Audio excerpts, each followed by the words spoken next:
My name is Clara, and this is my story. I never thought I'd be sharing something like this, but what happened to me changed everything.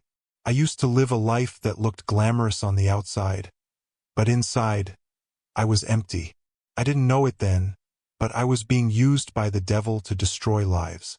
It wasn't until I died and saw the truth that I understood how dangerous my choices were, not just for me, but for the men I led into sin.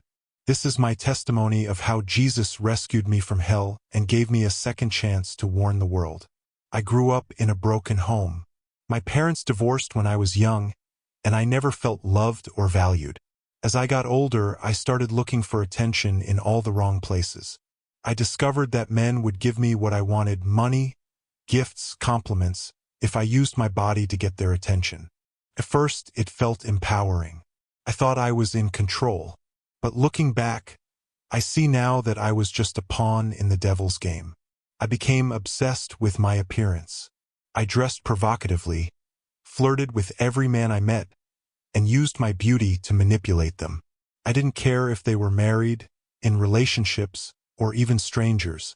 My goal was to make them want me, and I was good at it.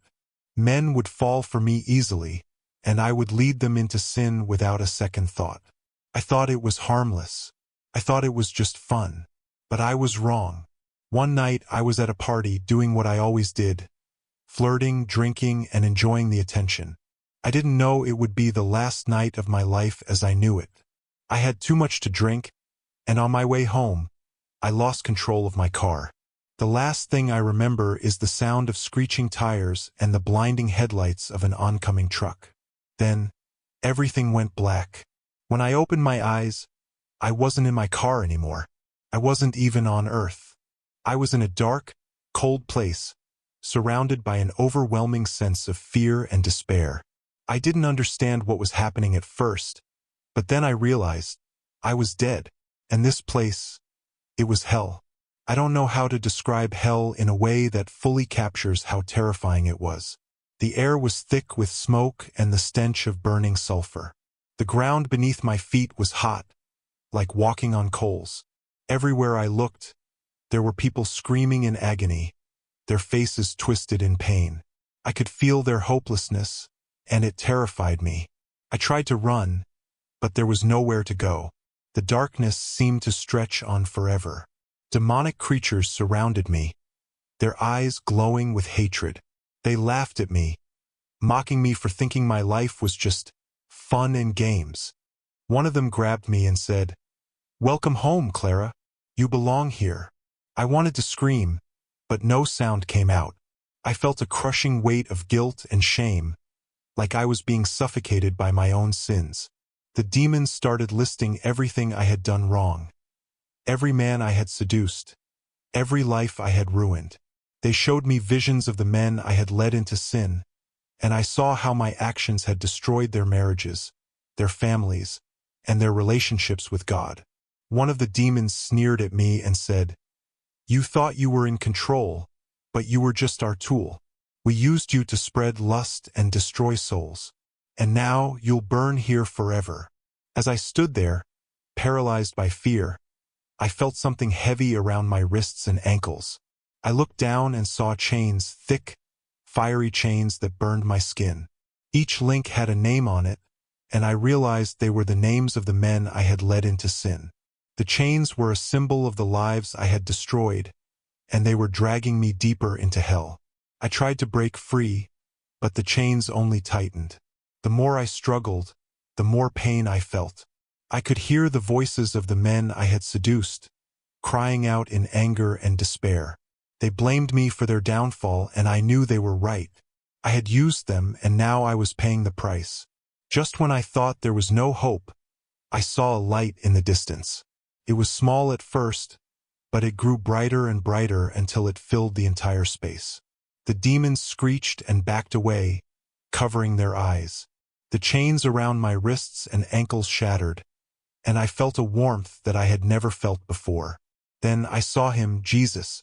He was standing in front of me, his eyes filled with love and compassion. I fell to my knees, overwhelmed by his presence. I wanted to hide my face, to run away from the shame of what I had done. but he reached out his hand and lifted my chin.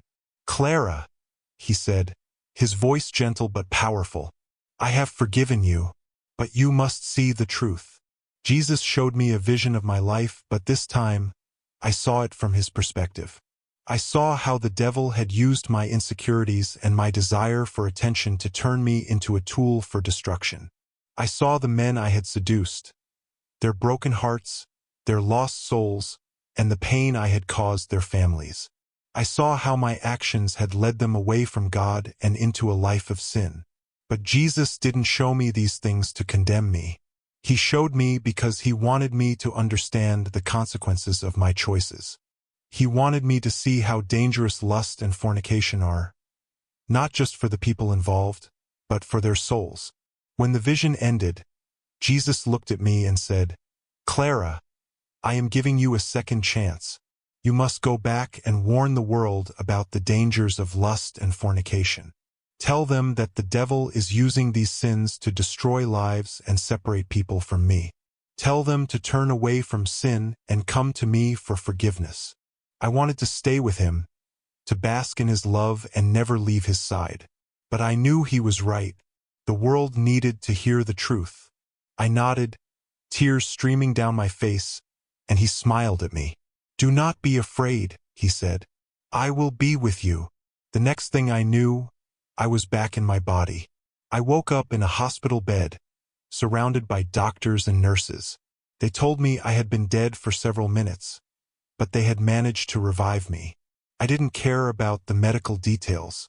All I could think about was what I had seen, the darkness of hell, the chains of sin, and the light of Jesus.